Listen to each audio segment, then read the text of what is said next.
Hare Krishna. Dear devotees అందరికి మన Bhagavad Gita session కి స్వాగతం అండి. మంగళాచరణ చేసుకుందాం. ఓమ జ్ఞానతిమిరాంధస్య జ్ఞానాంజన శలాకయ చక్షురున్మీలితం ఏన తస్మై శ్రీ గురవే నమః.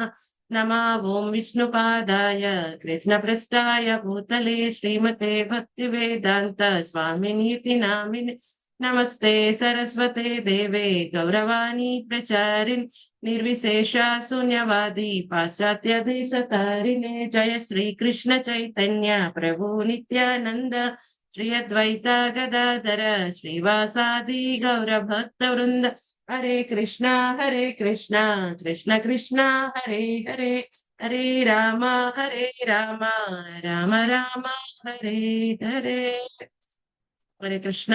డియర్ డివోటీస్ అందరికి కూడా మన భగవద్గీత సెషన్ కి స్వాగతం అండి. సో మనం అధ్యాయం 5 కర్మయోగం కృష్ణ భక్తి రసభావిత కర్మ ఈ అధ్యాయంలో ఉన్నాం. సో ముందుగా హరే మనం కృష్ణ మాతాజీ దండవత్ ప్రణామాలు. మాతాజీ దండ ప్రణామం. హరే కృష్ణ హరే మాతాజీ కృష్ణ మాతాజీ దండవత్ ప్రణామ్ మాతాజీ. హరే హరే కృష్ణ కృష్ణ హరే మాతాజీ కృష్ణ మాతాజీ దండవత్ హరే ప్రణామాలు.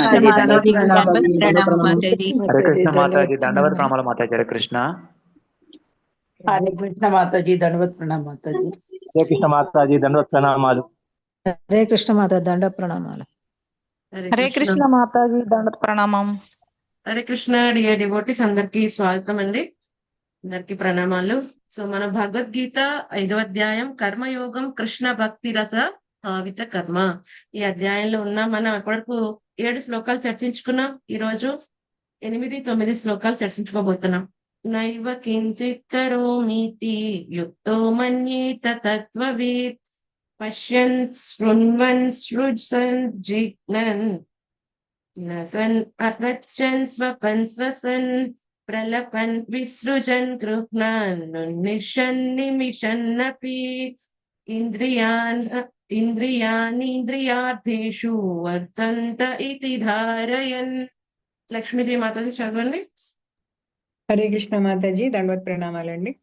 దివ్య చైతన్యంలో ఉన్న వ్యక్తి చూడడం, వినడం, తాగడం, వాసన చూడడం, తినడం, నడవడం, నిద్రపోవడం, శ్వాసించడం వంటివి చేస్తున్నప్పటికీ నిజానికి తానేమీ చేయట్లేదని తనలో తాను సర్వదా ఎరిగి ఉంటాడు.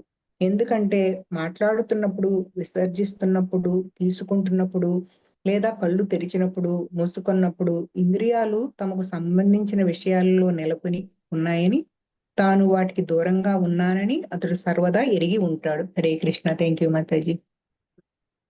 స్వప్న మాతాజీ చదవండి ట్రాన్స్లేషన్.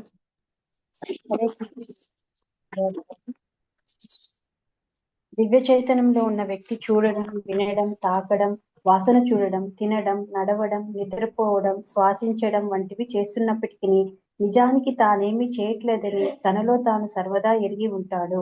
ఎందుకంటే మాట్లాడుతున్నప్పుడు, విసర్జిస్తున్నప్పుడు, తీసుకుంటున్నప్పుడు లేదా కళ్ళు తెరిచినప్పుడు, మూసుకున్నప్పుడు ఇంద్రియాలు తమకు సంబంధించిన విషయాల్లో నెలకొని ఉన్నాయని, తాను వాటికి దూరంగా ఉన్నానని అతడు సర్వదా ఎరిగి ఉంటాడు. Thank you Mataji. హరే జనని మాతాజీ చదవండి. హరే కృష్ణ మాతాజీ. దివ్య చైతన్యంలో నెలకొనిన వ్యక్తి చూచుట, వినుట, తాకుట, వాసన చూచుట, భుజించుట, నడుచుట, నిద్రించుట, శ్వాస తీసుకొనుట వంటి కార్యములను చేస్తున్నప్పటికీ నిజమునకు తానేమీ చేయుచునుట లేదని తనలో తాను ఎల్లప్పుడూ ఎరుగును. ఎందుకనగా సంభాషించినప్పుడు, విసర్జించినప్పుడు, గ్రహించినప్పుడు, లేక కన్నులను తెరిచినప్పుడు, లేక మూయనప్పుడు భౌతికములైన ఇంద్రియములు మాత్రమే ఇంద్రియార్థ విషయములలో నెలకొన్నవని, తాను మాత్రము వాటికి దూరంగా ఉంటునని అతడు ఎల్లప్పుడూ ఎరిగి ఉండును. ధన్యవాదాలు మాతాజీ. హరే కృష్ణ. సో చాలా అద్భుతమైన సెషన్ నడుస్తుంది ఇప్పుడు మనకి, అవునా? భగవద్గీత 5వ అధ్యాయం ఏమని చెప్పుకున్నా, 3వ అధ్యాయానికి ఇన్ డీప్ నాలెడ్జ్. 3వ అధ్యాయం కూడా కర్మయోగమే, బట్ 5వ అధ్యాయం ఏంటి? కర్మయోగం కృష్ణ భక్తి రసభావిత కర్మ. సో ఇక్కడ కర్మయోగం దేని గురించి మాట్లాడతారు? నిష్కామ కర్మయోగం గురించి మాట్లాడుతున్నారు.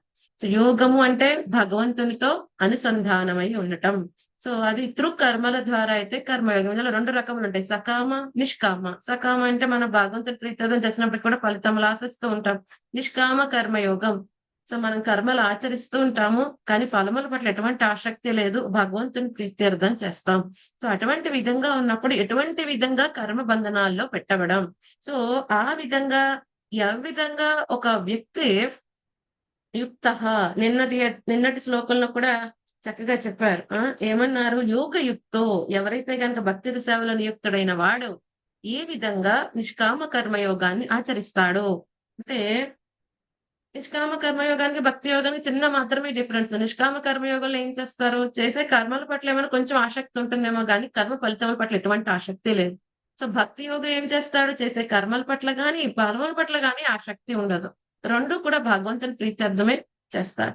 సో స్లోగా ఓవర్ పీరియడ్ ఆఫ్ టైం నిష్కామ కర్మ యోగి స్లోగా భక్తి యోగి కింద మారే అవకాశం ఉంది. లేకపోతే జ్ఞాన యోగి, అష్టాంగ యోగి, తర్వాత భక్తి యోగి, యోగ నిచ్చెన ప్రకారం వెళ్ళినప్పటికీ కూడా.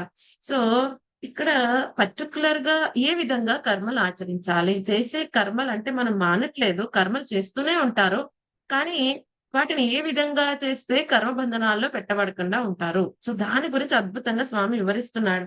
నిన్నటి శ్లోకం 7వ శ్లోకంలో కూడా స్వామి ఏమన్నాడు? యోగయుక్త, ఎవరైతే కనుక ఈ భక్తిత్వ సేవలో నిమగ్నం అయ్యి ఉన్నారు అంటే ఏంటి?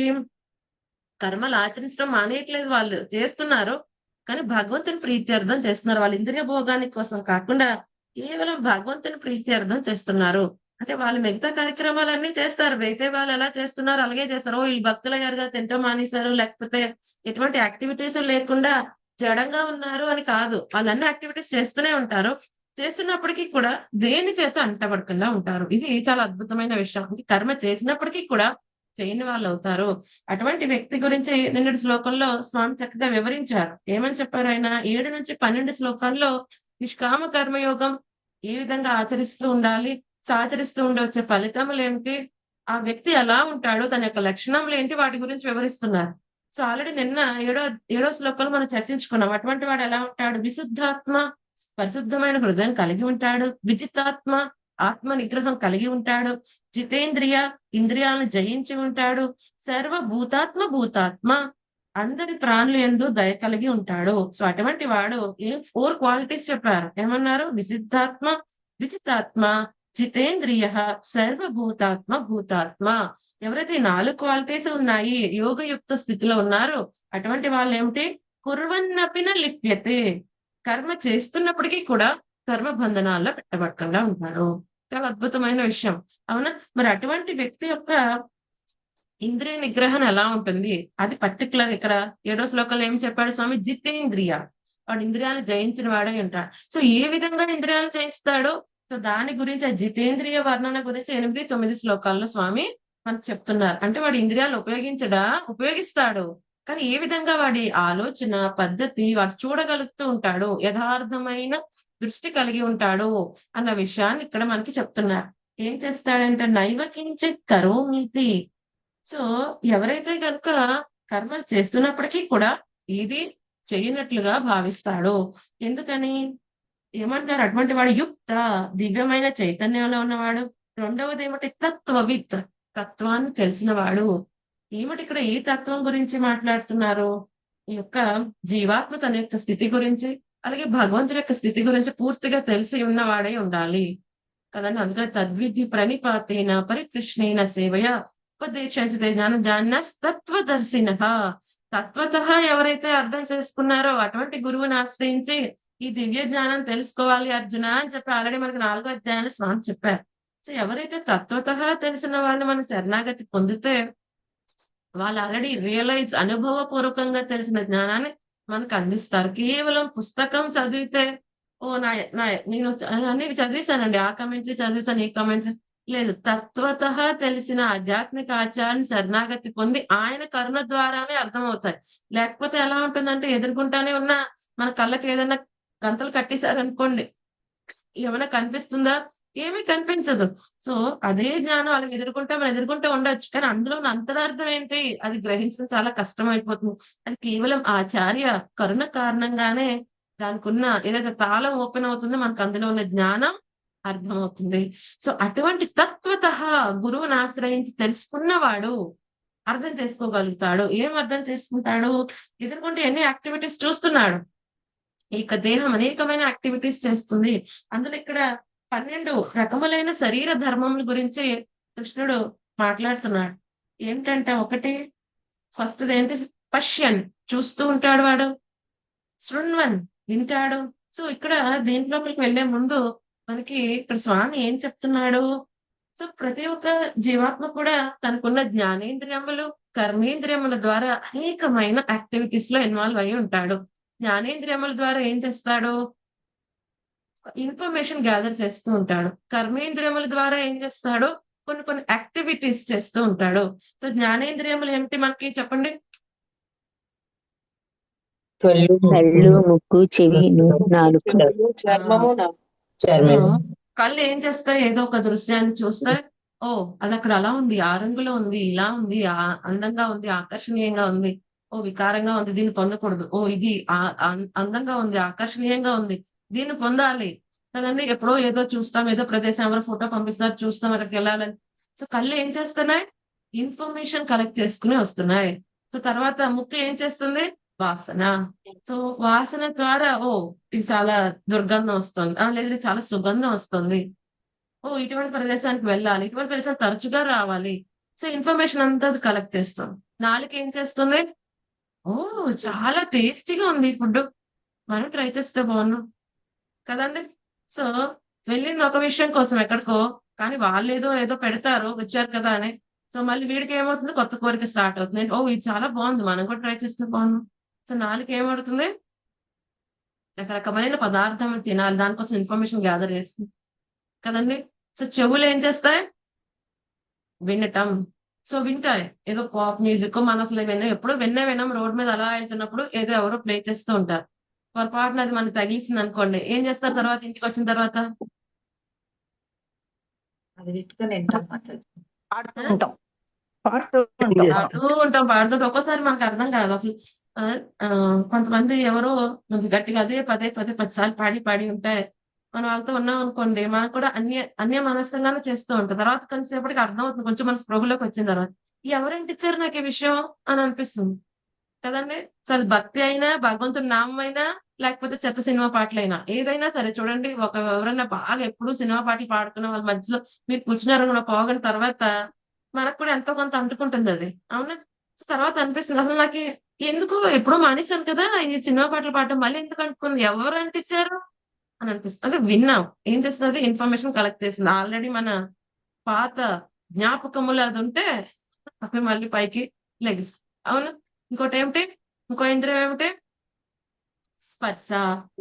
ఏదో మెత్తమెత్తగా ఏదో మెత్తమెత్తగా స్పృశించాలని ఉంటుంది కదండి, ఏదో మన మనసుకి ఆహ్లాదకరంగా ఉండే వాటిని స్పృశించాలని ఉంటుంది. సో దానికోసం కరస్పాండింగ్ ఇప్పుడు చలికాలం వస్తుంది, ఆ వూలెన్ క్లాత్ ఎంత మెత్తగా ఉంది, పట్టుకుంటే చాలా స్మూత్ గా ఉంది, దీన్ని పట్టుకుంటూనే ఉండాలనిపిస్తుంది. సో ఇది ఇన్ఫర్మేషన్ అంతా ఏం చేస్తుంది, కలెక్టివ్ అని జ్ఞానేంద్రియములు. ఇవి జస్ట్ ఎగ్జాంపుల్స్ మాత్రమే. మనం రకరకములైన యాక్టివిటీస్ చేస్తాం కదా, ఏం చేస్తాయి జ్ఞానేంద్రియాల ఇన్ఫర్మేషన్ ని కలెక్ట్ చేస్తాయి. మరి కర్మేంద్రియాలు ఏం చేస్తాయి, కర్మేంద్రియములు ఏమిటి,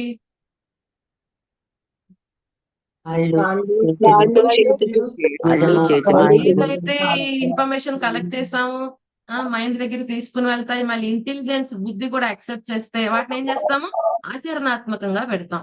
ఏదైతే చేతులతో చేయాల్సిన కార్యక్రమం చేతితో చేస్తాం, కాలుతో నడిచి వెళ్ళాల్సిన కాలుతో నడిచి వెళ్తాం.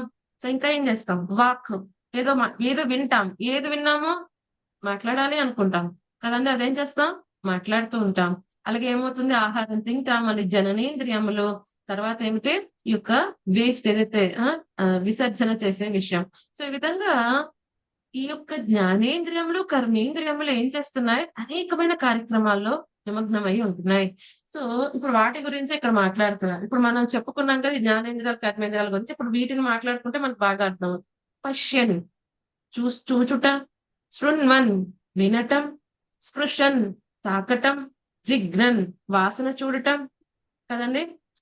ఇంకోటి ఏమిటి, అస్నన్ తినటం. సో ఇందాక మనం చెప్పుకున్నాం కదా జ్ఞానేంద్రియాలు ఇవన్నీ కూడా చేసిన కార్యక్రమాలు.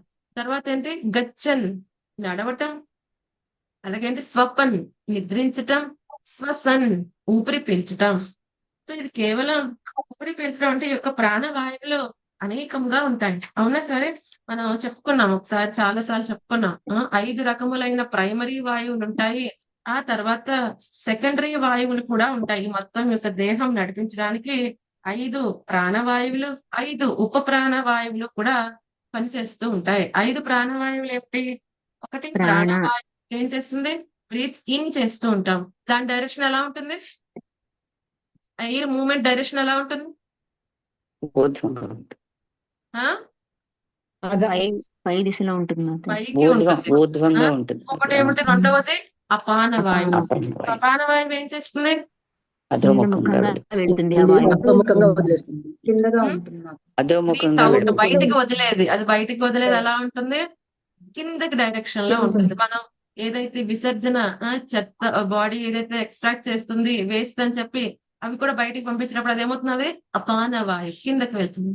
తర్వాత ఇంకొకటి ఏమిటి? వ్యాన. వ్యాన ఏం చేస్తుంది? మొత్తం ఏదైతే ఎక్స్పాండ్ కాంట్రాక్ట్ అవడానికి అదంతా కూడా మనకి బాడీ ఫంక్షన్ అంతా కూడా చేస్తుంది కదండి. ఇంకొకటి ఏమిటి? సమాన వాయువు. సమాన కంటే ఇంకోటి ఏంటి? ఉదాన వాయువు. ఉదాన వాయువు ఏం చేస్తుంది? మన మాట, మన మెమరీ పవర్, నర్వస్ సిస్టమ్ ఇవంతా కూడా అది కంట్రోల్ చేస్తుంది. ఇంకొకటి ఏమిటి? సమాన వాయువు. సమాన వాయువు ఏం చేస్తుంది? ఈ 4 వాయువుల్ని సమంగా ఈక్విలిబ్రియం లో అది మెయింటైన్ చేస్తుంది. ఆ విధంగా మన తిన్నది అరగడానికి మొత్తం అంతా డిస్ట్రిబ్యూట్ అవ్వడానికి ఎనర్జీ లెవెల్స్ ఈ సమాన వాయువు మనకి సహకరిస్తుంది. వీటితో పాటు ఇంకా ఏమన్నాయి? 5 ఉప ప్రాణ వాయువులు ఉంటాయి. ఒకటి ఏమిటి? మనకి ఎక్కిళ్ళు వస్తూ ఉంటాయి. సారీ ఎక్కిళ్ళు త్రేన్పులు, ఎక్కిళ్ళు కాదు, ఎక్కిళ్ళు గాని త్రేన్పులు గాని వస్తాయి. దానికి ఏ వాయువు సహకరించాలి? నాగవాయువు. సో నాగవాయువు అనేది రెస్పాన్సిబుల్. మనకి తేన్పులు వస్తాయి కదా కొంతమందికి తేన్పు వస్తేనే ప్రశాంతంగా ఉంటుంది, లేకపోతే ఏదో ఏదో ఫీలింగ్. అవునా? సో ఇదంతా కూడా నాగవాయువు. అలాగే కళ్ళు ఓపెన్ అవుతున్నాయి, క్లోజ్ అవుతున్నాయి. ఇది ఊరికే అవుతుందా? అందరికి ఓపెన్ అయ్యి క్లోజ్ అవుతాయా? దానికి కూడా ఒక వాయువు అందరికి అవుతాయా? పనిచేస్తుంటుంది. అందరికి ఓపెన్ కొందరికి అవ్వవు మాతాజీ, కొందరికి అందరికి కావు, ఓపెన్ అయ్యి క్లోజ్ అవుతాయా? ముసలి అయిపోయిన తర్వాత కొందరికి చాలా కావు ముసలి మాతాజీ. అయిపోయిన తర్వాత వాళ్ళ కన్ను రెప్ప కొంతమంది లేపి పట్టుకోవాలి. అవునా? పడదండి. కన్ను రెప్ప వాళ్ళకి పడిపోతూ ఉంటుంది. ఎందుకని? వాళ్ళకి కూర్మ వాయువు ప్రాబ్లం వస్తే గనక ఏమిటి? కూర్మ వాయువు మనకి రెస్పాన్సిబుల్ ఏంటి? కన్ను ఓపెన్ చేయడానికి, కన్ను రెప్పది క్లోజ్ చేయడానికి, బ్లింకింగ్ ఓపెన్ అని కదండి. So closing of the ice, అలాగే బ్లింక్ చేయటం, ఓపెన్ చేయటం ఇవన్నీ కూడా. సో ఎప్పుడైతే కొంచెం మందికి సైలెంట్ కొనండి, ఒకటి చాలా నాయిస్ వస్తుంది. సో కొంతమందికి ఏమవుతుంది? వయసు అయిపోయిన తర్వాత ఇది ఓపెన్ చేసి క్లోజ్ చేయలేకపోతూ ఉంటారు. అవునా? కొంతమందికి ఇలా పెడతారు, ఇలా పెడతారు, ఒక ఇన్స్ట్రుమెంట్ లాంటివి పెడతారు, వాళ్ళు ఓపెన్ చేయాలంటే కష్టపడి. అదంతా ఏంటి? కూర్మ వాయువు రెస్పాన్సిబుల్. ఇంకొకటి ఏంటి? క్రీకర వాయువు. మనం ఏం చేస్తూ ఉంటాం? స్నీజ్ చేస్తూ ఉంటాం జలుబు చేసినప్పుడు. అవునా? అలాగే ఆకలి వేస్తుంది, దాహం వేస్తుంది. ఇవన్నిటికి క్రీకర వాయువు మనకి సహకరిస్తుంది. నెక్స్ట్ దేవదత్త వాయువు. దేవదత్త వాయువు మనందరికి బాగా ఫేమస్. దేనికి ఇది? దేవదత్తం ధనంజయ యొక్క మాతాజీ ఎక్కడో దేవదత్తం ధనంజయ దగ్గరికి వెళ్ళిపోయారు. ఆవిలింత. ఎవరైనా ఇది చేయకుండా, ఇది కష్టమే కదా? ఆవిలింత వస్తుందా లేదా? సో అది జరుగుతుంది అంటే దానికి రెస్పాన్సిబిలిటీ ఎవరు? దేవదత్త వాయువు రెస్పాన్సిబిలిటీ. నెక్స్ట్ ధనంజయ వాయువు. ఇది ఏం చేస్తుంది? ఇది త్రూ అవుట్ లైఫ్ మనకి ఉంటుంది. అలాగే మన దేహం ఆత్మ విడిచిపెట్టిన తర్వాత కూడా ఇది కొంచెం సేపు యాక్టివ్ గా ఉంటుంది. ఎందుకని? ఇది మొత్తం డీకంపోజిషన్ అంతా కూడా దీని కారణంగానే జరుగుతుంది. ఎప్పుడైతే మొత్తం డీకంపోజిషన్ అయిపోయింది, ఈ గెయిర్ కూడా మనం విడిచిపెట్టి వెళ్ళిపోతుంది. సో ఈ విధంగా 5 ప్రాణవాయువులు, 5 ఉప ప్రాణవాయువులు ఏం చేస్తున్నాయి? మనకి యాక్టివిటీస్ అన్ని చేస్తున్నాయి. సో మనం వీటిని అన్నిటినీ కూడా గ్రహించగలుగుతున్నామా? ఇప్పుడు నేను కళ్ళు ముయ్యాలి, కళ్ళు తెరవాలి, అంత కాన్షియస్ గా ఉంటున్నానా నేను? నాకు తెలుస్తుందా? ఒకసారి నేను తింటాను, ప్లేట్ లో పెట్టుకుంటాను అని అనుకుంటున్నాను. సో నేను గాలి పీల్చాలి, నేను పీల్చాలి, ఇప్పుడు పీలుస్తున్నా. ఏదో ఎవరైనా సరే ఇప్పుడు యోగాకి వెళ్ళిన వాళ్ళు ఒకేసారి ఇన్ని బ్రీత్ ఇన్, ఇన్ని బ్రీత్ అవుట్ కౌంట్ చేసుకుంటారు. కానీ త్రూ అవుట్ నైట్ వాడు కౌంట్ చేసుకుంటాడా? వాడు కౌంట్ చేసుకోవడం మానేస్తే నిద్రపోయినప్పుడు అవుతుందా లేదా బ్రీతింగ్? అంటే అప్పుడు నేను చెప్పుకోకపోతే అది అవదా? లేదు, చెప్పినా చెప్పకపోయినా అవుతుంది. అంటే నేను చేస్తున్నానా కార్యక్రమాలన్నీ? కాదు. Involuntary action.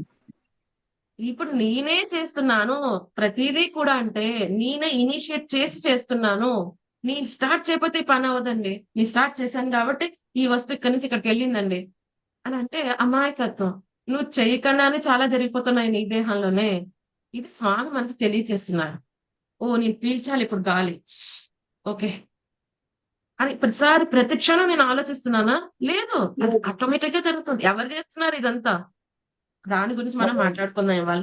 ప్రలపన్ మాట్లాడటం, అలాగే విసృజన్ ఇది విడిచిపెట్టడం కదండి. గృహ్ణన్ గ్రహించడం, ఏదైనా స్వీకరించటం.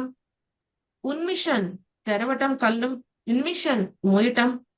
ఇవన్నీ చేస్తున్నప్పటికీ కూడా వాడు ఎలా ఉంటాడు? 12 రకములైన శారీరక ధర్మములు చేస్తున్నప్పటికీ కూడా వాడు ఏమనుకుంటాడో, ఇంద్రియములు ఇంద్రియార్థములతో వర్తించుతున్నవని తాను వాని నుండి దూరముగా నుంటిని సదా ఎరిగి ఉండు.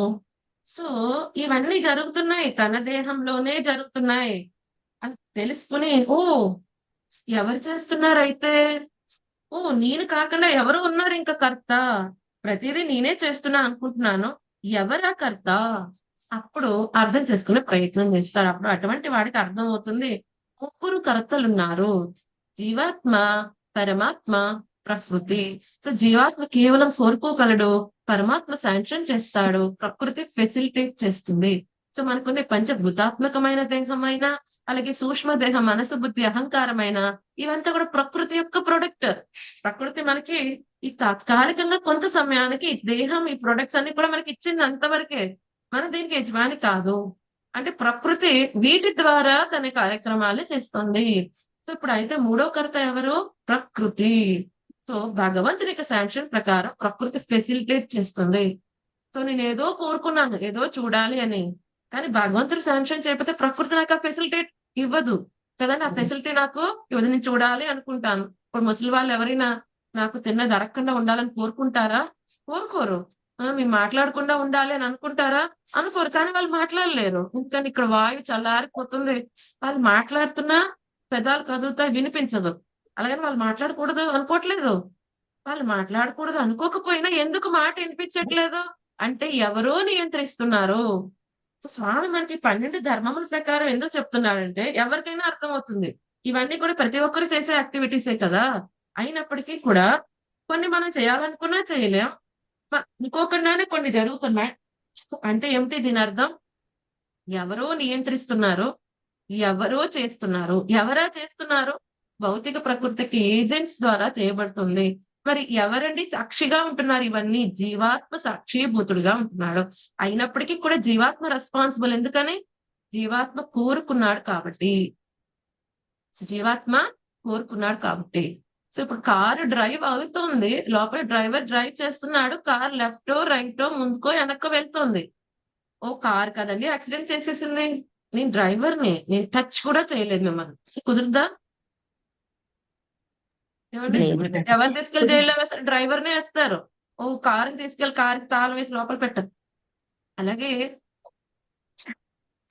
కొంతమంది యొక్క సిద్ధాంతాన్ని తప్పుగా వాడుతున్నారు. ఓ నా దేహం అండి చంపింది, ఆత్మకి చావలేదంటున్నారు. నా దేహం కదా చంపింది, నేను కాదండి చంపింది అంటే కుదరదు. నువ్వే రెస్పాన్సిబుల్. ఎందుకని? దేహధారి, ఆ దేహం నువ్వే ధరించి ఉన్నావు. ఆ దేహాన్ని నియంత్రించాల్సిన బాధ్యత నీదే. సో ఎవరైతే యథార్థమైన దృష్టితో చూస్తున్నారో వాళ్ళు ఏం చేస్తారు? జితేంద్రియ, ఇంద్రియాలను నిగ్రహిస్తారు. ఓ ఈ ఇంద్రియాలు ఈ పనులు చేస్తున్నాయి, ఇంద్రియార్థములతో వర్తిస్తూ ఉన్నాయి, అయినప్పటికీ కూడా ఇవన్నీ నేను చేయట్లేదు, అతీతంగా ఉన్నా, నేను అతీతంగా ఉన్నా. సో ఆ విధంగా తన కర్మలు చేస్తున్నప్పటికీ కూడా చేయని వాడు ఎప్పుడవుతాడు? ఎప్పుడైతే ఈ యొక్క ఫెసిలిటీస్ ఏదైతే ఇవ్వబడ్డాయి ఇంద్రియములు, వాటిని ఏం చేయాలి? కృష్ణ భక్తి భావనలో వాటిని ఉపయోగించాలి. ఇక్కడ చెప్తున్నారు ప్రభుపాద గారు చక్కగా భాష్యంలో రాశారు. భౌతిక భావనలో ఇంద్రియములు ఇంద్రియ భోగంకై నియోగించబడగా, కృష్ణ భక్తి భావన యందు అవి కృష్ణుని ప్రీత్యర్థమై వినియోగించబడను. సో ఎవరికైతే ఈ విషయం అర్థం అవుతుంది, ఓ నేను భౌతిక ప్రకృతికి ప్రొడక్ట్ అని కాదు, నేను జీవాత్మని, అలాగే యొక్క భౌతిక ప్రకృతి కూడా ఒక కర్త అవుతోంది. సో కాబట్టి నేనేం చేయాలి? నాకు ఇవ్వబడిన ఇంద్రియములని నేను నియంత్రించి నా ఇంద్రియ భోగం కోసం కాకుండా భగవంతుని యొక్క ప్రీత్యర్థం చేస్తే ఈ అశాశ్వతమైన దేహం నుంచి నాకు విముక్తి రావటమే కాకుండా శాశ్వతమైన దేహం వస్తుంది. ఇది వాడు యథార్థమైన దృష్టితో ఉన్నవాడు ఈ విధంగా అర్థం చేసుకుంటాడు. అంటే వాడు పనులు చేయట్లేదని కాదు, చేస్తాడు. వాడు తింటాడు, వాడు తిరుగుతాడు, వాడు నడుస్తూ ఉంటాడు, వాడు గాలి పీల్చుకుంటాడు, వాడు గాలి వదులుతూ ఉంటాడు. చెప్పాడు కదా 12 యాక్టివిటీస్ వాడు అన్ని చేస్తున్నాడు. కానీ ఏం చేస్తున్నాడు? తన ఇంద్రియ భోగం కోసం ఉపయోగించుకోవట్లేదు. కొంతమంది కేవలం తినడానికే బతుకుతారు. కానీ ఈ యొక్క యుక్త భక్తి సేవలు ఉన్నవాడు ఏం చేస్తాడు? శరీర పోషణ కోసం తీసుకుంటాడు. అది కూడా కృష్ణ ప్రసాదాన్ని స్వీకరిస్తాడు. అలాగే అనేకమైన యాక్టివిటీస్ చేస్తూ ఉంటాడు శరీర పోషణ కోసం. అవన్నీ ఇక్కడ కృష్ణ చైతన్యంలో చేస్తాడు. ఏదైతే ధర్మ ప్రకారంగా ఆర్జించిన దాన్ని భోగం కోసం కాకుండా భగవంతుని యొక్క సేవలో వినియోగిస్తూ ఉంటాడు. మామూలుగా వ్యక్తులు ఏం చేస్తారు? ధర్మ అర్థ కామ ఒకసారి వచ్చిన తర్వాత దాన్ని ఏం చేస్తారు? భోగించడానికి వాడతారు. కానీ వీడేం చేస్తారు? పంచమ పురుషార్థమైన భక్తియుత సేవలో వాటిని వినియోగిస్తారు. ఈ విధంగా కర్మ చేస్తున్నప్పటికీ కూడా చేయని వాడవుతాడు. సో చూడడానికి ఈ యొక్క శ్లోకం చాలా డిఫరెంట్. ఇదే స్వామి ఎలా మాట్లాడుతున్నాడు? చేస్తున్నారంటున్నారు, వాటితో నేను దాని నుండి దూరంగా ఉంటానని ఎలా అనుకుంటున్నాడు వాడు? అంటే ఈ విధంగా అనుకున్నాడు. వాడు చేయడానికి కాదు, వాడిని చేస్తాడు వాడు. కానీ ఏం చేస్తాడు? వాటి చేత అంటబడకుండా ఉంటాడు. సో ఈ విధంగా అయితే చెప్తారు కదా, తామరాకు వీటిలో ఉన్న దేని చేత అంటబడకుండా ఉంటుంది. కాబట్టి ఈ యొక్క జీవన్ముక్తుడు కూడా ఇప్పుడు వీడు జీవన్ముక్తుడు అయిపోయాడు, గుణాతీతమైన స్థితికి వచ్చేసాడు. సరే అయితే వాడికి వేరే ప్లేన్ లో కూర్చోబెడతారా? ఈ దేహం ఇచ్చిపెట్టేంత వరకు వాడు ఇక్కడే ఉంటాడు. అయినప్పటికీ కూడా దేని చేత అంటబడకుండా ఉంటాడు. సో వాడికి తెలుస్తుంది ఏది ఆసక్తి, ఏది అనాసక్తి, దేని మీద ఆసక్తి పెట్టుకోవాలి, దేని మీద ఆసక్తి పెట్టుకోకూడదు. తనకి ఇచ్చిన దాంట్ని దేహమైనా ఇంద్రియములైనా ఈ యొక్క అద్భుతమైన మనస్సైనా బుద్ధినైనా ఏ విధంగా వినియోగించాలి, దేనికోసం వినియోగించాలి, ఏ విధంగా వినియోగిస్తే బంధనాల్లో పెట్టబడను, ఏ విధంగా వినియోగిస్తే బంధనాల్లో పెట్టబడతాని పూర్తి జ్ఞాన తత్వవిత్, తత్వంని చక్కగా తెలిసి ఉన్నవాడు. అందుకనే మనం ఏం చేయాలి? ప్రతి ఒక్క విషయానికి కూడా ఒక టీచర్ ఉంటారు. ఇప్పుడు ఎవరైనా డాన్స్ నేర్చుకోవాలనుకోండి, నేను యూట్యూబ్ లో చూసి నేర్చుకోవచ్చు. బట్ ఎగ్జాక్ట్ మూమెంట్, ఎక్కడ కన్ను తిప్పాలి, ఎలా తిప్పాలి, ఏ యాంగిల్లో తిప్పాలి, ఎగ్జాక్ట్ గా ఒక టీచర్ దగ్గరికి వెళ్తే బాగా వస్తుంది. సో లేదంటే నేను నేర్చేసుకుంటాను, ఎలాగైనా నేర్చేసుకుంటాను. అలా నేర్పిస్తావా నా పిల్లలకి? అలా నేర్పించు. ఎందుకని ఒక ప్రామాణికమైన వాడి దగ్గర నుంచి నేర్చుకుంటే అదే మూమెంట్ 5 నిమిషాల్లో నేర్చుకుంటారు. లేకపోతే మన ఇండివిజువల్ గా నేర్చుకోవాలంటే ముందుకు పెట్టి వెనక్కి పెట్టి 10 రకాల వీడియోస్ చూసి 50 గంటలు పట్టొచ్చు. 5 నిమిషాల్లో నేర్చుకునేది 50 గంటలు పట్టొచ్చు. కొంతమందికి 50 సంవత్సరాలైనా అది అర్థం కాకపోవచ్చు. ఎందుకు ఇలా చేయాలి, ఈ మూమెంట్ లోనే ఎందుకు ఇలా చేయాలో తెలియకపోవచ్చు. సో ప్రతి ఒక్కదానికి ఒక ఎక్స్పర్ట్ దగ్గరికి వెళ్తాం. అలాగే తత్వం తెలుసుకోవడానికి కూడా, అది ఇక్కడ కృష్ణ తత్వం తెలుసుకోవడానికి కూడా తత్వం తెలిసిన వాడి దగ్గరికి వెళ్ళాలి. అప్పుడు దాన్ని నిమిషంలో అర్థం చెప్పేలా చేస్తాడు. లేకపోతే కొన్ని సంవత్సరములు వాడు ఇండివిజువల్ గా ఎంత సాధన చేసి ఉన్నా వాడికి అసలు జీవాత్మ అనే విషయమే తెలియదు, ఏబిసిడీలే రావు. చాలా మంది ఏమంటారు? మేము ధార్మికమైన భక్తులమండి, సనాతనులమండి. సరే అయితే మీరు ఎవరండి? మేము ఏం చెప్పారు? ఎక్కడ చెప్పారు? మేము పలానా వైశ్య, క్షత్రియ, శూద్ర, బ్రాహ్మణ, లేకపోతే మేము త్రివేది, చతుర్వేది అంతవరకే చెప్తారు. కానీ లేదండి, నేను జీవాత్మని, భగవంతుడి యొక్క అంశని, ఇది అర్థం చేసుకోవటం కేవలం గురువుని ఆశ్రయించి ఉన్న వాడికి అది ఫస్ట్ డేలోనే చెప్తారు. ఈ విధంగా అయితే స్కూల్కి వెళ్ళినప్పుడు పిల్లవాళ్ళకి ఏబిసిడి రాస్తారు, లేదా ఆ ఈ రాస్తారు. అలాగే ఫస్ట్ డేలోనే ఏం చెప్తారు? నువ్వు ఈ దేహం కాదు, నువ్వు జీవాత్మవి. First lesson. జ్ఞానయోగి అది ఎప్పుడు అర్థమవుతుంది? ఎప్పుడో అర్థమవుతుంది. ఎప్పుడు 24 మూలికల మీద నేను ఈ భూమి కాదు, ఈ నీరు కాదు, ఈ మనసు కాదు, ఈ బుద్ధి కాదు, అహంకారము కాదు, నేను గుణాలు కూడా కాదు. ఎవరు? 24 మూలికల తర్వాత ఒక్క నిమిషం నోటీస్.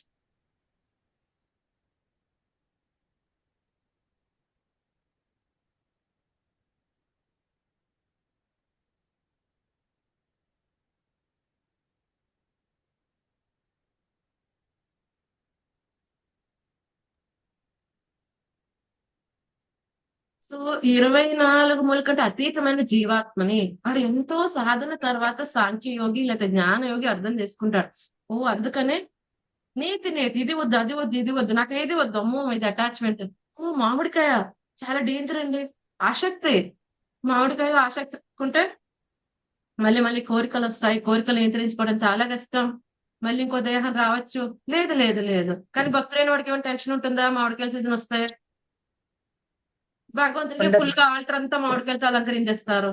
రకరకములైన పదార్థాలు చేసి పెడతారు, జ్యూసులు చేస్తారు, మిల్క్ షేక్లు చేస్తారు, కేక్ లో కూడా మ్యాంగో కేక్ అంటారు, మ్యాంగో ఎన్ని రకాలైన చేసి పెడతారు, ఆకులతో అలంకరిస్తారు, మ్యాంగో పూలతో అలంకరిస్తారు, మ్యాంగో ఫెస్టివలే చేసేస్తున్నారు ఇప్పుడు మన వాళ్ళందరూ గ్రాండ్ గా. అవును. సో వై నాట్ ప్రతిదీ కూడా భగవంతుడికి సేవలో ఉపయోగిస్తారు. ఎందుకని వాళ్ళకి చాలా క్లియర్ గా తెలుసు ఏదైతే భగవంతుడు ఇస్తున్నాడో ఎవరి యజమాని ఆయనే.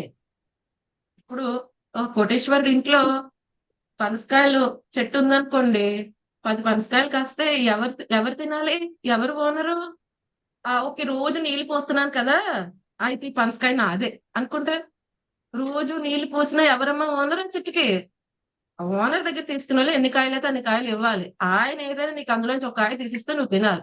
అంతేగాని నేను నీళ్లు పోసాను, నువ్వేమో రోజు వెళ్ళి ఎక్కడికి వచ్చినావు? నీ సోఫా సెట్ లోకి వచ్చినావు, నేను కదా ఊడ్చాను, నేను కదా పొలం దున్ని, నీ అరే బాబు నువ్వు సర్వెంట్వి. ఓనర్ కి అధికారం ఉంటుంది దేనికి? భోగించడానికి. అందుకని ఏం చెప్పారు స్వామి? మదర్పణం నాకు అర్పించు. ఎవరు ఓనరు ఆయనకి అర్పించాలండి. అలాగే మరి ఇంద్రియములకి ఓనర్ మనమా ఆయన? భగవంతుడు భగవంతుడు భగవంతుడు మాత్రం. ఋషికములు. ఋషికములు అంటే ఇంద్రియములు. ఋషికేశుడు ఎవరు? ఇంద్రియములకు అధిపతి. మన యొక్క ఇంద్రియములకే కాదు, అందరి యొక్క ఇంద్రియములకి కూడా ఆయనే అధిపతి. అందుకని ఋషికేన సేవనం. ఋషికములు ఋషికేశుడు యొక్క సేవలోనే వినియోగించాలి. ఈ విధంగా అయితే ఎప్పుడైతే ఆయనకి ఆనందాన్ని కలిగిస్తామో అప్రయత్నంగానే మనం ఆనందంగా ఉండగలం.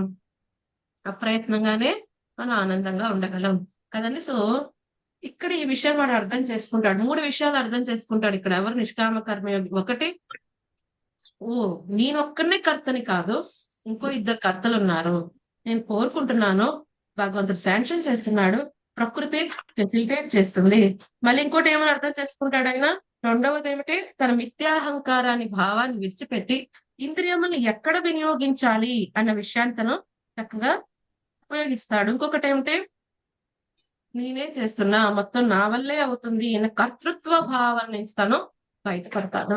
సో ఈ 3 విషయములు ఇక్కడ కృష్ణ భగవానుడు చక్కగా చెప్తున్నారు. సో ఏ విధంగా నిష్కామ కర్మయోగి కర్మలు చేస్తున్నప్పటికీ కూడా తనే చేస్తున్నాను అన్న భావం నుంచి బయటపడతాడు, అకర్త భావాన్ని పెంపొందించుకుంటాడు. అలాగే రెండవది ఏంటి? 3 కర్తలు ఉన్నారు, జీవాత్మ, భగవంతుడు, ప్రకృతి. అదొక విషయం అర్థం చేసుకుంటాడు. మూడవది ఏంటి? అయితే నేనేం చేయాలి ఇప్పుడు? దేహదారిని. సో ఇంద్రియములు ఏ విధంగా యాక్ట్ చేస్తే దాని రెస్పాన్సిబిలిటీ ఎవరిది? నాది అని చెప్పి అర్థం చేసుకుని వాటిని ఏం చేస్తాడు? కర్మ బంధనం నుంచి విముక్తి అవ్వాలి. నాకు ఇటువంటి అశాశ్వతమైన దేహం వద్దబ్బా, శాశ్వతమైన దేహం కావాలి. అప్పుడు నేనేం చేయాలి? ఇప్పుడు నాకున్న ఆస్తి ఏంటి? జీవాత్మకున్న ఆస్తి ఏంటి?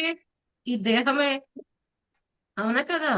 ఈ దేహం పోయింది అనుకోండి, మిగతా ఆస్తులను ఏమైనా ఉపయోగం ఉంటుందా? ఉండదు మాత్రం. ఏమీ చేయలేదు. ఉండదు. ఉపయోగం ఉంటుందండి? ఉండదండి. కోటి రూపాయలు తెచ్చి పెట్టినా రాదు. అందరికంటే పెద్ద ఆస్తి ఏంటి? ఈ దేహం, జీవాత్మ. అందుకని మృత్యు సర్వహరిత్యాహం. సర్వంని అంటే దేహం ఎప్పుడైతే హరించబడుతుందో వాడి దగ్గర నుంచి, నాకు బ్యాంక్ బ్యాలెన్స్ చాలా ఉంది, అవన్నీ తీసుకెళ్తాడా జీవాత్మ? 3 కోట్లు ఉన్నాయండి, పైసా కూడా తీసుకోడు. 3 కోట్లు లేదు, 3 పైసలు లేదు, ఇద్దరు ఒకటే కదండి. అక్కడికి లేదు పాపం పుణ్యం భక్తి, కేవలం అవే మోసుకెళ్తాం, మిగతా అన్ని ఇక్కడే విడిచిపెట్టేస్తాం కదండి. అందుకనే మృత్యు సర్వహరిత్యాహం. ఆ మృత్యు రూపంలో స్వామి అన్ని హరించే ముందే best out of bad bargain ఏదైతే ఉందో అందులో ది బెస్ట్ మనం చూస్ చేసుకోవాలంటే ఏం చేయాలి? ఈ అశాశ్వతమైన దేహాన్ని ఉపయోగించుకుని శాశ్వతమైన దేహాన్ని పొందే ప్రయత్నం చేయాలి. దానికోసం తనకి ఇవ్వబడిన ఇంద్రియములని భగవంతుని యొక్క సేవలో వినియోగించాలి. కర్మలు చేయటం ఆపడు, తినటం ఆపడు, భగవంతుడికి ప్రసాదం పెట్టి దాన్ని స్వీకరిస్తాడు. ఏది వాతను చూడడం మాండు, ఏం చేస్తాడు? భగవంతుడికి పూలమాల సమర్పిస్తాడు. దాన్ని తర్వాత ప్రసాదాన్ని ఎప్పుడైతే ఇస్తాడో ఆచార్యుడు, దాన్ని వాసన చూస్తాడు. వినటం మానడు, వింటాడు. ఏం వింటాడు? కృష్ణ కథ వింటాడు. మాట్లాడడం మానడు, ఏం మాట్లాడతాడు? కృష్ణ కథ మాట్లాడుతూ ఉంటాడు కదా. సో ఈ విధంగా కాళ్ళు చేతులు కట్టేసుకొని కూర్చోడు. ఎవరైనా భక్తి అంటే జడం అనుకుంటారు, భక్తి అనేది జడం కాదు. వెరీ యాక్టివ్ గా ఉంచుతారు వాళ్ళ చైతన్యాన్ని. ఏం చేస్తారు వాళ్ళు? కృష్ణ చైతన్యంలో ఏ విధంగా చేయాలి యాక్టివిటీస్, రచయితని కాదని అందరికి కూడా. మిగతా అన్ని ఆశ్రమాల వారికి ఈ యొక్క ఇంద్రియ భోగం అనే లైసెన్స్ లేదు, మైథున సుఖం అనేది. కేవలం గృహస్థ ఆశ్రమంలో ఉన్న వారికి ఏం చేయాలి, జననేంద్రియాలను ఉపయోగించుకొని ఏం చేయాలి, ఉత్తమమైన సంతానం కోసం మాత్రమే. ధర్మో విరుద్ధో కామేష్ ఏమన్నాడు ఆయన, ధర్మానికి విరుద్ధం కాని కామాన్ని కూడా నేనే. అంటే ఉత్తమమైన సంతానం కోసం ఆ లైసెన్స్ ఉపయోగించాలి, కానీ అక్కడ కూడా ఇంద్రియ భోగం కోసం విచ్చలవిడిగా చేస్తే ఏమంటారు, ప్రభుపాద్ గారు చెప్తారు కదా, రాయల్ రోడ్ లో కూడా యాక్సిడెంట్స్ అయ్యే అవకాశం ఉన్నది కదండి. ఆ గృహస్థ జీవితంలోనే ఉన్నాను కదా అనుకుని అక్కడ కూడా మితిమీరిన ఇంద్రియ భోగం చేస్తే అక్కడ కూడా నీ చైతన్యం తెగిజారిపోయే అవకాశం ఉన్నది. సో ఈ విధంగా మన జ్ఞానేంద్రియాల్ని, కర్మేంద్రియాల్ని ప్రతి ఒక్కటి ఏం చేస్తున్నాం, భగవంతుని యొక్క చైతన్యంలో, భగవంతుని యొక్క సేవలు వినియోగించే ప్రయత్నం చేస్తారు.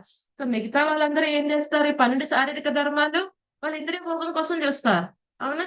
సో మిగతా వాళ్ళందరూ ఏం చూడాలనుకుంటారు, వేరే వేరే ఎక్కడో విహార ప్రదేశాలకు వెళ్ళాలి అనుకుంటారు, అక్కడ ఏవో తిరగాలి అనుకుంటారు, ఏవో చూడాలి వినాలి అనుకుంటారు, పాప్ మ్యూజిక్ వినాలనో లేకపోతే ఏవో రకరకములైన ఆహార పదార్థములు తినాలనో ఎక్కడెక్కడో విహరించాలనో అనుకుంటూ ఉంటారు, అవునా కదా.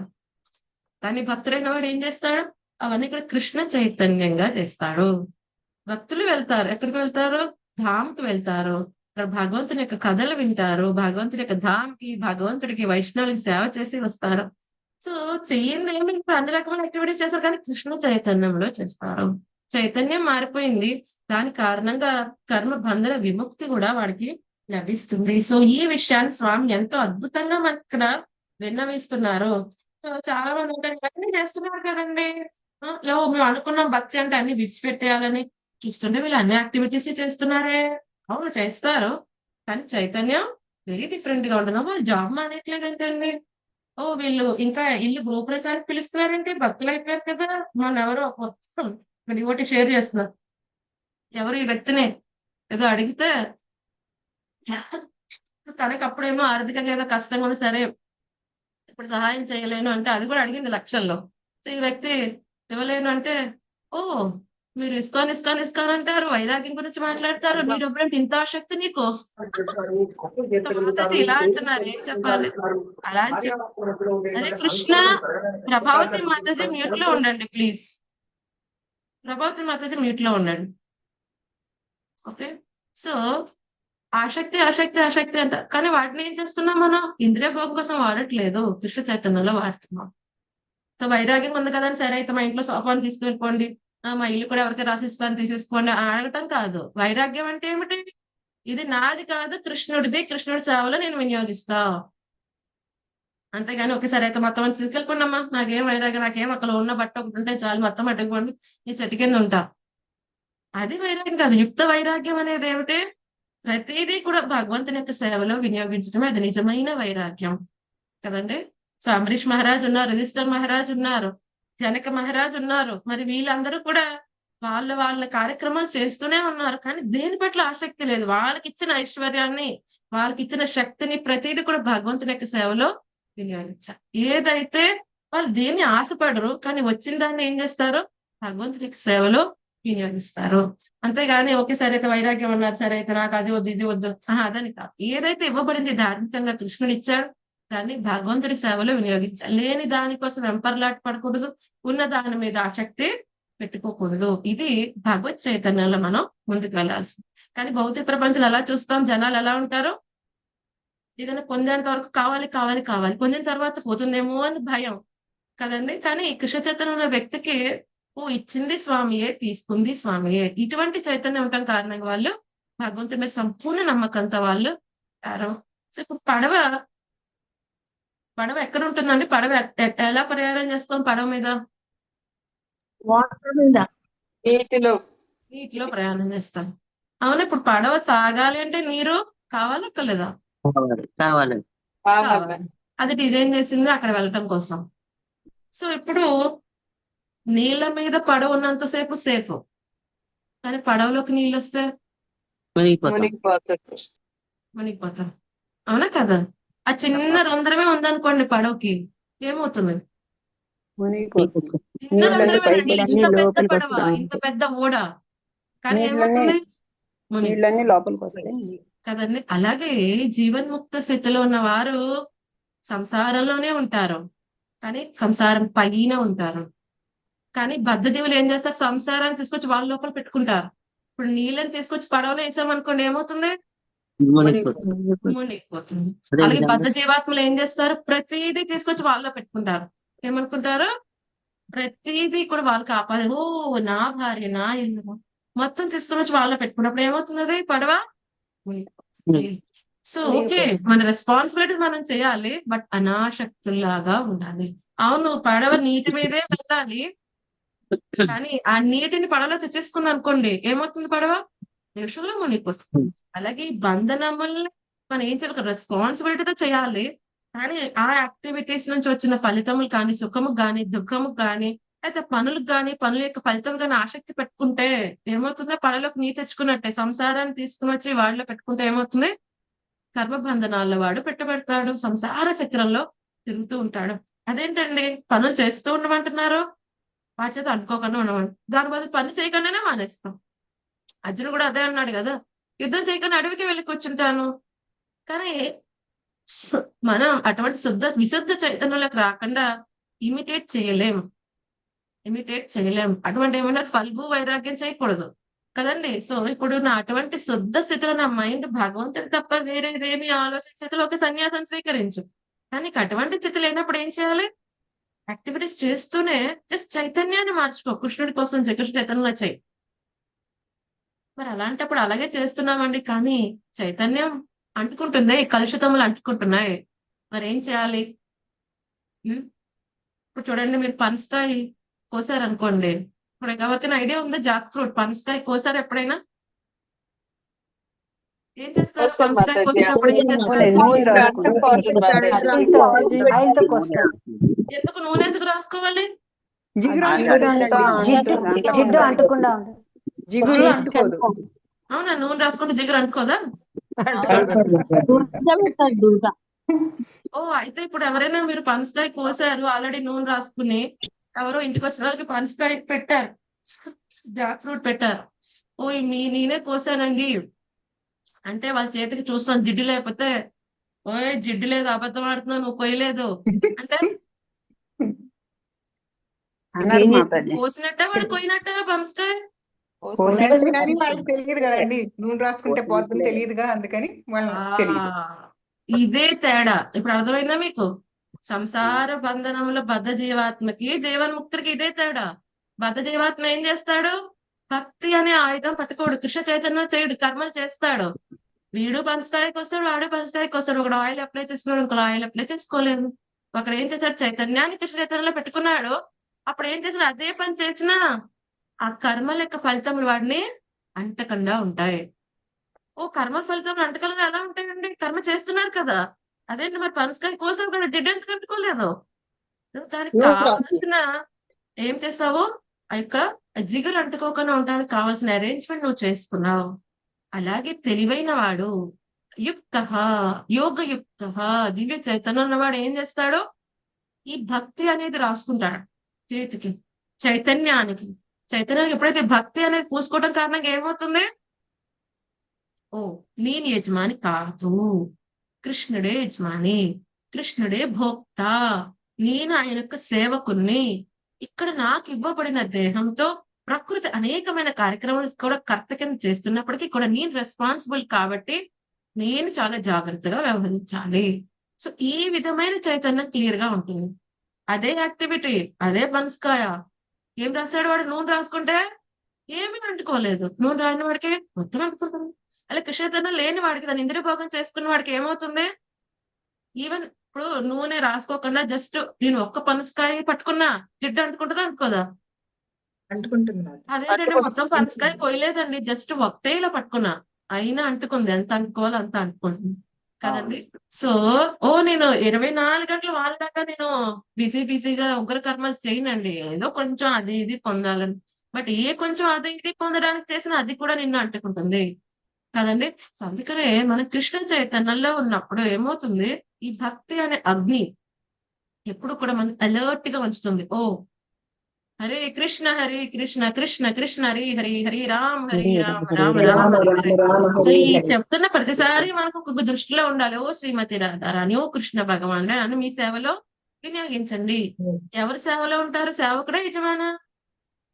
సేవకుడు. సేవకుడు. సో ఎప్పుడైతే మనం హరికృష్ణ మహామంత్రం చెప్తున్నాం, మనకు గుర్తుండాల్సింది ఏంటి? నేను సేవకుల్ని, యజమాని కాదు. మరి ఎవరు యజమాని? ఎవరికి సేవ చేస్తాను అంటున్నావు? ఎవరిని అడుక్కుంటున్నావు? సేవ ఇవ్వండి, ఇవ్వండి, ఇవ్వండి అని. రాధాకృష్ణుల్ని, అంటే వాళ్ళు యజమాని. సో వాళ్ళు యజమాని, నేను సేవకుడు. సో ఇది ఎప్పుడు గుర్తుంది అనుకోండి. కొంతమంది చెప్తారు, నువ్వు ఎప్పుడు జపం చేస్తాను ఏ ఉంటావండి, ఏ పని చేస్తున్నా జపం మైండ్ లో తిరుగుతూనే ఉంటుంది. కానీ వాళ్ళు ఏమని చెప్తారు, ఏదైనా విషయం అడిగితే, ఎంత కష్టపడి చేశానో తెలుసా నేను చేయకపోతే ఆ రోజు అసలు ఆ పని అయ్యేదే కాదు. వాళ్ళు ఏమవుతారు ఏమో. మరి చైతన్యం ఎలా ఉంది? అక్కడ ఇంకా విద్యాహంకారం పోవాలి, నువ్వే చేసావని ఫీల్ అయిపోతున్నావు. అసలు నీకు ఇంద్రియాలు గాని శక్తి గాని ఇవ్వకపోతే నువ్వేమీ చేయలేవు. ఈ దేహం కూడా స్వామి ఇచ్చిందే, స్వామి యొక్క ప్రకృతి ద్వారా ఇవ్వబడింది. ఇప్పుడు నీది కాని దాని ద్వారా నువ్వేదో చేస్తే అది కీర్తి నీకెందుకు వస్తుంది? నీకు రాదు కదా, కదండి. సో అది ఎవరికి ఇవ్వాలి? ఓనర్ కి ఇవ్వాలి. అవునా? ఇప్పుడు సర్జరీ చేశాడు డాక్టరు, ఇప్పుడు ఎవరికి దండ వేయాలి? కత్తికి వెళ్ళి ఓ ఈ కత్తి కదండి దండేసి. మీరు ఎప్పుడైనా ఏ కత్తికైనా వెళ్ళి థ్యాంక్స్ చెప్పారా సర్జరీ అయిన తర్వాత? మీ అబ్బాయిది కానీ మీ అమ్మాయిది కానీ? లేదు. ఓ ఏదంటే ఏ కత్తి ద్వారా చేశారు ఒకసారి ఆ కత్తిని చూపించండి, మీకు దండ వేస్తాము, పండు పెడతాము, దానికి ఒక ఫోటో తీసి అవార్డు ఇస్తాం. ఏముంటాయా? లేదు. ఈ కత్తి కాకపోతే ఇంకో కత్తి కావాల్సింది ఎవరు? డాక్టర్. సో క్రెడిట్ డాక్టర్ కే ఇవ్వాలి. అలాగే నిమిత్త మాత్రం భవసవ్య సాచిన్. మన నిమిత్త మాత్రం మన ఇన్స్ట్రుమెంటే. ఇన్స్ట్రుమెంట్ కి ఎవరైనా గర్వం కావాలి అనుకుంటే గౌరవం, అది అమాయకత్వం. కత్తి అనుకుంది అనుకోండి, ఓ ఈ డాక్టర్ కి తెలియట్లేదు, నేను కదా కరెక్ట్ గా చేస్తున్నానని చెప్పి వంకర తిరిగింది అనుకోండి, ఏం చేస్తాడు? ఆ కత్తిని పక్కన పెట్టి ఒక కత్తి తీసుకుంటాడు కదండి. అలాగే మనం కూడా మన యొక్క గురువు చేతిలో, కృష్ణుడి చేతిలో ఇన్స్ట్రుమెంట్ కింద ఉండాలి. కృష్ణుడు అదే చెప్పాడు క్లియర్ గా, నిమిత్త మాత్రం భవసవ్య సాచిన్. అది ఒక అర్జునుడికే కాదు, మనందరికీ కూడా కదండి. మనందరికీ కూడా మన కేవలం ఎవరు? ఇన్స్ట్రుమెంట్. ఎప్పుడైనా మనకి గర్వం వచ్చింది అనుకోండి, మన గురువులు ఏం చేస్తారు? ఎలాగైతే డాక్టర్ కత్తి వంక తిరుగుతుంటే ఏం చేస్తాడు? పక్కన పెడతాడు, ఇంకో దాంతో ఆపరేషన్ కంప్లీట్ చేస్తాడు. అందుకని ప్రభుపాద చెప్తారు, నువ్వు ప్రచారం చేయకపోయినా, నువ్వు టెంపుల్కి వెళ్ళి సేవ చేయకపోయినా, లేదా నువ్వు పూలమాల కట్టకపోయినా, నువ్వు భగవంతుడి మీద బట్టలు కుట్టకపోయినా, నువ్వేదో డొనేట్ చేయకపోయినా ఏ పని ఆగదు. కానీ నీ వరకు ఏదైనా వచ్చింది అంటే అది నీ అదృష్టం కదండి. సో భగవంతుని యొక్క సేవలో మనం ఏదైనా చేయగలుగుతున్నాము, అది మన వరకు రాగలిగింది, మనకు అర్హత ఇవ్వబడింది అంటే అది మన అదృష్టం. అదృష్టం కింద భావించాలి. సేవ నుంచి ఏదో పొందాలనుకోకూడదండి. సేవే మనకి ఇవ్వబడిన పెద్ద గిఫ్ట్. ఇప్పుడు ఇది గుర్తుపెట్టుకోవాలి. చాలా మంది భక్తిలోకి వచ్చిన తర్వాత కూడా ఎందుకు పడిపోతారంటే కేవలం ఒకటే, ఆ సేవ నుంచి ఏదో పొందాలి అనుకుంటారు. పేరు, పూజ, లాభ, ప్రతిష్ట. ఓ ఎంత అందంగా కట్టారండి మీరు, అలా అనాలి ఎవరైనా. ఓ ఎంత బాగా చెప్పారండి అనాలి. 10 మంది ఉంటే నేనే మాట్లాడాలి. 10 మంది దగ్గర ఈ పలానా మాతాజీ వచ్చిందా, ఈ పలానా ప్రభుజీ వచ్చిందా అందరికీ తెలియాలి. ఎందుకంటే అప్పుడు నేను మాట్లాడితేనే కదా అందరికీ తెలుస్తుంది. ఇది కూడా ఒక పూజాలావ ప్రతిష్ట, సెటిల్ అపరాధం. సెటిల్ గా అదేంటి? ఇంద్రియ తృప్తి. అదేమంటారు? బాహ్యంగా ఇంద్రియ తృప్తి లేదు. నాకేమి బట్టలు కట్టుకోవాలనో అవేమీ లేవండి. ఇవి చాలా ఈజీగా విడిచిపెట్టచ్చండి. 4 నియమాలు పాటించడం అన్ని ఈజీ. బట్ ఈ సెటిల్ గా ఉంది కదా, ఈ మానసికంగా పేరు, పూజ, లాభ, ప్రతిష్ట. డొనేషన్ లో నా పేరు ముందు పడిందా, నన్ను అనౌన్స్ చేశారు, 10 మంది ఉన్నారు, ఆచార్యుడు మాట్లాడుతున్నాడు, ఇప్పుడు నేను మాట్లాడితేనే కదా తెలుస్తుంది నేను అటెండ్ అయ్యానని క్లాస్ కి. లేకపోతే అసలు నేను మాట్లాడిపోతే తెలియదు కదా. ఏదో విధంగా మాట్లాడాలి, అవసరం ఉన్నా లేకపోతే. ఆచార్యుడు మాట్లాడమంటే మాట్లాడాలి. ఎప్పుడైనా సరే ఆచార్యుడు మాట్లాడమంటే మాట్లాడాలి. మన ఒక ప్రభుజీ షేర్ చేస్తున్నారు. సో ఏదో ఒక మాతాజీ మామూలుగా ఎక్స్ప్లెయిన్ చేస్తున్నారంట. వాళ్ళు ఏదో ఒక స్కూల్ లాంటిది పెట్టారు. ఒక మహారాజ్ అప్పుడు అక్కడికి వెళ్ళారు. సో మహారాజ్ వాళ్ళు చెప్తున్నారు, సో మహారాజ్ మేము అన్ని కూడా వాళ్ళకి ప్రాక్టికల్ గా అన్ని చూపిస్తూ ఉంటాము అని చెప్పి చాలా ఎక్కువ ఎక్సైట్ అయిపోయి ఎక్కువ చెప్తుంటే, సో మహారాజుకి తెలుస్తుంది కదా మనం ఎక్కడ కొంచెం గర్వం పడతాము, ఎక్కడ కొంచెం ప్రౌడ్ గా ఫీల్ అవుతాం. సో మహారాజ్ చెప్పారంటే, మీరు పులి గురించి చెప్పినప్పుడు పులిని కూడా తీసుకొస్తారనమాట. సరే ఇష్టాన్ని అయిపోయాను. పులిని గురించి చెప్పినప్పుడు పులిని ఎలా తీసుకొస్తాం మహారాజ్? మీరు చెప్తున్నారు కదా, సో మేము ఎక్స్ట్రాడినరీ అని.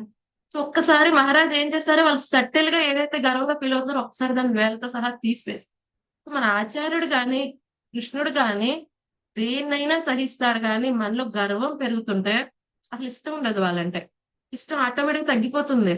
అందుకని ఎప్పుడు కూడా మనమే చేస్తున్నాం అన్న భావన ఎప్పుడు ఉండకూడదు. ఎప్పుడు కూడా మన ఆచార్యుడి యొక్క కృప కారణంగా ఈ రోజు నేను ఏదైనా చేస్తున్నా, ఈ విషయం మర్చిపోయిన క్షణం నుంచే మనం పడిపోతాం భక్తి జీవితం.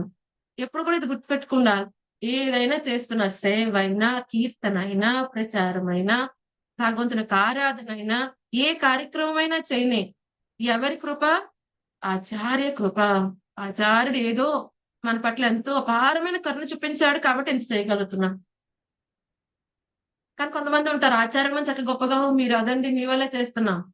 సో పక్కకెళ్ళి అనవసరంగా వీళ్ళని పట్టుకున్నాం, వీళ్ళు పట్టుకోకుండా వేరే వాళ్ళని పట్టుకున్నట్టు ఈ పాటికి వేరే పొజిషన్ లో ఉండేవాళ్ళం. అసలు నీకు భక్తి కోసం వచ్చావా, పొజిషన్ కోసం వచ్చావా? పైకి మాత్రం ఆచార్యుడు ఉన్నప్పుడు ఘనంగా మాట్లాడు. ఆచార్యుడు వెనకాల అలా మాట్లాడటం అంతకంటే దౌర్భాగ్యమైన విషయం లేదు ఒక ఆధ్యాత్మిక వ్యక్తి జీవితంలో కదండి. ఏదేమైపోయినా మనకు ఆచార్యుడి మీద ఉన్న నమ్మకం పోకూడదు. ఒక ఆచార్యుడిని మన శరణాగతి పొందాము అంటే వేరే దేని గురించైనా మనకి ఎందుకంటే ఆసక్తి అంటే, నీకు ఆచార్యుడు కృష్ణుడు కాకుండా వేరే ఏదో కావాలి. ఏమిటి? పేరు, పూజ, లాభ, ప్రతిష్ట కావాలి. అవి నీకు దొరకట్లేదు కాబట్టి ఇప్పుడు ఆచార్యుడు కూడా నచ్చడు. అలా ఉండదు. అందుకనే మన మనసు ఎక్కడుంది? ఇక్కడ కృష్ణుడు చెప్పేది ఏంటి? యాక్టివిటీస్ అన్ని చేస్తూనే ఉంటాం. అందరూ భక్తులే, అందరూ చేసేస్తూ ఉంటారు బయటికి భక్తి, కానీ వాడి చైతన్యం ఎక్కడుంది? వాడి సత్వగుణంలో భక్తి చేస్తుంది. భక్తి అనేది గుణాతీతమైనది, కానీ ఆ వ్యక్తిని బట్టి సత్వగుణ భక్తి, రజోగుణ భక్తి, తమో గుణ భక్తి అని చెప్పబడింది. సో మనం రోజు రోజుకి శుద్ధ సత్వంకి ముందుకు వెళ్తున్నామా, లేకపోతే భక్తిలోకి వచ్చి మళ్ళీ పాలిటిక్స్, మ్యానిపులేషన్స్, అక్కడ పూజా లాభ ప్రతిష్ఠ చేసుకుంటూ ఇంకా దిగజారిపోతున్నామా? వెరీ వెరీ ఇంపార్టెంట్ కదండి. అందుకని కృష్ణుడు చెప్తున్నాడు, కొన్ని మనకి తెలిసి చేస్తున్నాం యాక్టివిటీ చేస్తున్నానని, కొన్ని మనకి తెలియకుండానే యాక్టివిటీ చేసేస్తూ ఉంటాం. కానీ ఇవన్నిటికీ ఎవరు చేస్తున్నారు? ప్రకృతి. ఎవరు చెప్తే చేస్తోంది? భగవంతుడు. అలాగే ఎందుకు చేస్తోంది? నువ్వు కోరుకున్నావు కదండి. సో కాబట్టి ఫర్దర్ గా నేను ఇటువంటి కోరుకోకుండా, ఇటువంటి అశాశ్వతమైన దేహంలో పెట్టకుండా ఉండాలంటే ఏం చేయాలి? శాశ్వతమైన దేహం పొందాలంటే ఏం చేయాలి? ఆ విధంగా నా ఇంద్రియముని, జ్ఞానేంద్రియాలని, కర్మేంద్రియాలు నేను వినియోగించాలి. సో ఈ విషయం తెలియడానికి మనకు స్వామి ఎంతో అద్భుతంగా చెప్పడం అనేది జరిగింది. సో మనం అనుకుంటాము మాయ పట్టుకుందండి. ఒకసారి ఈ ఒక్క విషయంతో మనం కంప్లీట్ చేద్దాం. ఒకసారి ఒక సాధువు గారి దగ్గరికి ఒక వ్యక్తి శిష్యరికం చేయడానికి వచ్చాడు. తనైతే గురువు గారిని అడుగుతాడు అనమాట. సో గురువు గారు మాయ పట్టుకుంటుందంటారు. అసలు ఈ మాయ ఎలా పట్టుకుంటుంది చెప్పండి. సో గురువు గారి సమాధానం చెప్పకుండా ఆయన ఏం చేస్తాడో, అక్కడ ఉన్న దగ్గర ఉన్న ఒక గార్డెన్ లోకి పరిగెత్తి వెళ్తాడు. శిష్యుడు అనుకుంటాడు, ఇదేంటి నేను ఒకటి అడిగాను, ఈయనేమో పరిగెత్తి వెళ్ళిపోతున్నాడు అని చెప్పారు. ఆయన ఈయన కూడా పరిగెత్తి వెళ్తాడు. తోటలోకి వెళ్ళిన తర్వాత పెద్ద వృక్షం ఉంటుంది. గురువు గారు ఏం చేస్తారు? ఆ పెద్ద వృక్షాన్ని గట్టిగా కావలించుకుంటారు. చూస్తాడు ఏం చేస్తున్నాడు ఈయన. అప్పుడు గట్టిగా అరుస్తా అనమాట, ఓ చెట్టు నన్ను వదిలే, ఓ శిష్య చూసావా ఈ చెట్టు నన్ను గట్టిగా పట్టుకుంది. కాసేపు శిష్యుడు చూస్తాడు, కాసేపు నవ్వు ఆపుకోలేడు. సరే చెప్తాడు, గురువు గారు చెట్టు కాదండి పట్టుకుంది, మీరా పట్టుకుంది అంటే, లేదయ్యా చెట్టు నన్ను వదలట్లా, చెట్టును వదలమని చెప్పు. శిష్యుడు ఇంకా ఆపుకోలేక చెప్తాడు, గురువు గారు చెట్టు పట్టుకోలేదండి, మీరు కదా పట్టుకున్నారు. అప్పుడు గురువు గారు అది విడిచిపెట్టి చెప్తాడు, నేను అదే చెప్దాం అనుకున్నా. మాయ మన్ని పట్టుకుందా, మనం మాయని పట్టుకున్నామా? మనం మాయను మనం మాయను పట్టుకున్నట్టు. సో మాయ మన్ను విడిచిపెట్టాలా, మనం మాయను విడిచిపెట్టాలా? మనం మాయను విడిచిపెట్టాలి. అవునా? ఆ చెట్టు వచ్చి ఆ గురుగారిని పట్టుకుందా, గురువు గారు చెట్టుని పట్టుకున్నారా? గురువుగారే వెళ్ళి పట్టుకున్నారు. సో మాయ వచ్చి మనం పట్టుకుందా, మనం వెళ్ళి మాయను పట్టుకున్నామా? మనం వెళ్ళే మాయను పట్టుకున్నాం. విడిచిపెట్టాల్సింది ఎవరు ఇప్పుడు? మనమే. మనమే. కానీ మనం ఏం చెప్తాం? మాయ నన్ను విడిచిపెట్టట్లేదండి, మాయ నన్ను విడిచిపెట్టట్లేదు మాతాజీ. అది విడిచిపెట్టినప్పుడు చూడండి భక్తి సూపర్ గా చేస్తా. మాయ విడిచిపెట్టాలా నువ్వు విడిచిపెట్టాలా మాయని? మనమే విడిచిపెట్టాలి మా ఆయన. మనమే విడిచిపెట్టాలి. అంటే ఏం చేయాలి? భౌతిక విషయముల పట్ల ఆసక్తి మనం విడిచిపెట్టాలి. మనమే పట్టుకున్నాం, మనమే విడిచిపెట్టాలి. రైట్. మనం ఏది పట్టుకోకుండా ఉండలేమండి. మరి ఎవరిని పట్టుకోవాలి? భగవంతుడు గురువు యొక్క పాద పద్మాలు, భగవంతుడి యొక్క పాద పద్మాలు గట్టిగా పట్టుకోవాలి కదండి. అప్పుడు వాళ్ళని అడగాలి, ఇవి మమ్మల్ని వదిలిపెట్టచ్చు, మమ్మల్ని విడిపించద్దు.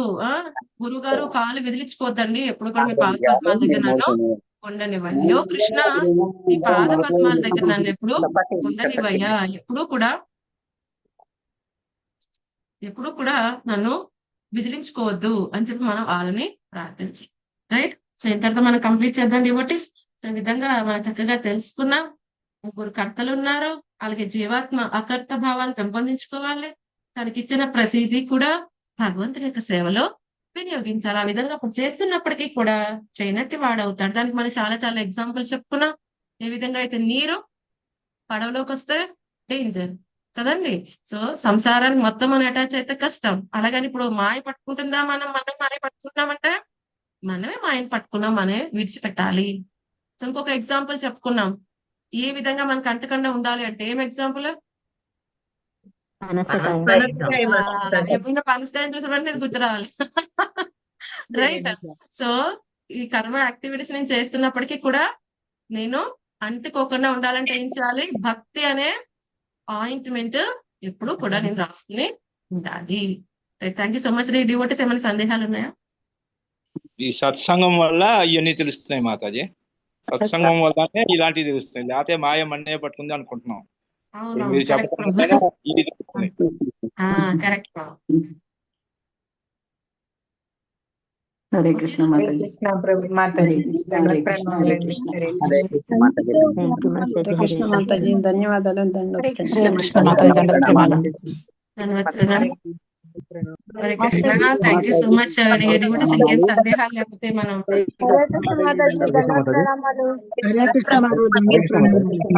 కృష్ణ మాతాజీ, దండవత్ ప్రణామాలు. ఎవరికైనా సందేహం ఉందా? ఎవరు అడుగుతున్నారు? ఒక్క నిమిషం. ఎవరికి సందేహం ఉందా అని అడుగుతున్నారు ఎవరు?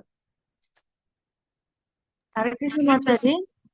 మాతాజీ, ఇప్పుడు మనము సంచిత పాపకర్మలో నన్ను విడిచిపెట్టట్లేదు అంటాం కదా మాతాజీ. అది మాయా ఇస్తుంది కదా మాతాజీ. ఏమన్నారు గట్టిగా చెప్పండి. ఏమడిగారు? సంచిత పాప కర్మలు నన్ను విడిచిపెట్టడం లేదు అంటాం కదా మాతాజీ. అది మాయా ఈక్వల్, రెండు ఈక్వల్ కాదు కదా మాతాజీ. కర్మ ఫలితం మనం అర్జించుకున్నవి, మాయ భగవంతుడి యొక్క శక్తి. ఓకే. మన సంపాదన ఏంటి? మన కర్మలే. మనకు కనిపించే ఇల్లు, బంగ్లా, చైరు, పిల్లలు ఇవి కాదు. మన సంపాదన ఏంటి? మనం చేసుకున్న కర్మలే మన సంపాదన. అదేంటంటే ప్రాబ్లం ఈ జన్మలో చేయట్లా, ఎన్నెన్నో జన్మల నుంచి చేసుకుని వస్తున్నాం, మన ఆస్తి మోసుకుని వస్తున్నాం అనమాట. అందుకని ఆ బ్యాగేజ్ అంతా డిస్ట్రాయ్ అయిపోవాలి ఒకేసారి అంటే ఏం చేయాలి? భక్తి చేయాలి. భక్తి అనే అగ్ని ప్రారబ్ధ అప్రారబ్ధ సంచిత అన్నిటినీ కూడా నాశనం చేస్తుంది. ఏ విధంగా అయితే ఎన్నో కిలోమీటర్ల దూది ఫ్యాక్టరీ ఉన్న ఒక అగ్గిపుల్ల వేస్తే మండిపోతుంది. అలాగే ఎన్నో జన్మల నుంచి ఉన్న కర్మ ఫలితములు సంచితమైన ప్రారబ్ధమైన కూటం, బీజం, ఫలోన్ముఖం అన్ని కూడా నాశనం అయిపోతాయి.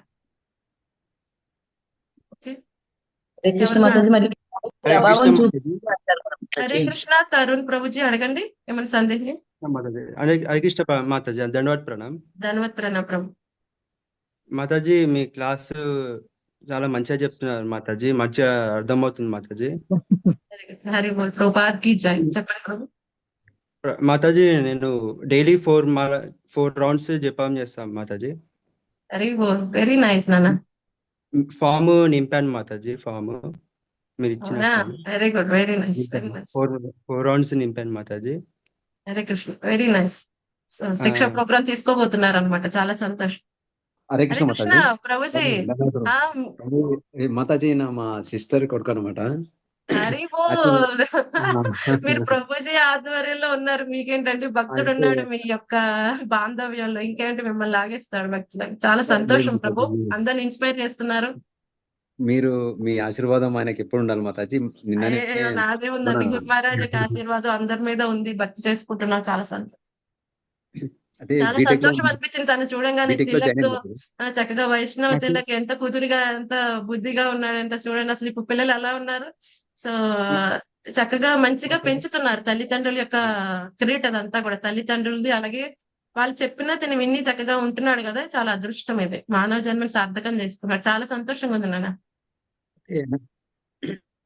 సరే. అయితే నాకు బీటెక్ కాలేజ్ నిన్న జాయిన్ అయ్యింది మాతాజీ, చెన్నైలో ఎస్ఆర్ఎం అవునా, కాలేజ్లో వెరీ మొన్ననే. గుడ్.